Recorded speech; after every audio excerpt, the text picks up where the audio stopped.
3-4 दिवस झाले जिंदगी लय मस्त चालू आहे. म्हणजे आता आपल्या संग काहीतरी वाईट घडणार आहे. ए सांडा उठून बैस. आज आपल्या घरी पाहुणे येऊ राहिले. पाहुणे येऊ राहिले पण आपल्या घरी कोणी मेलं नाही, कोणी बेमार नाही, कोणाचं लग्न नाही. मग कशाला येऊ राहिले पाहुणे? अरे दलिंदरा, त्याला काळजी आहे आपली म्हणून भेटायला येऊ राहिले ते आपल्याला. ज्या लोकांना आपलं चांगलं दिसत नाही त्याला आपली काळजी कधीपासून व्हायला लागली. शिल्लक शहाणपणा करू राहिला का? मॉम, तुला माहितीये का माणूस समजदार केव्हा होतो? मोठं झाल्यावर.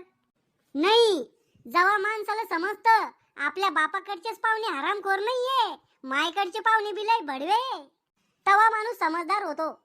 जास्त मस्ती आला का?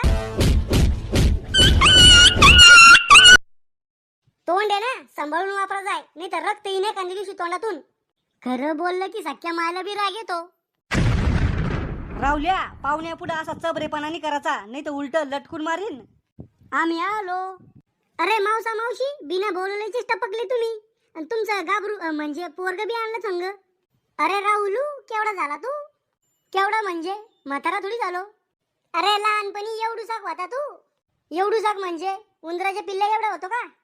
अरे त्याच्यापेक्षा बी लय लहान होता तू. आणि चड्डीचा संडास करा जाय. मी चड्डीत संडास करा जाय आणि तुमच्या पोराचं ढुंगण शिवेल होतं का लहानपणी?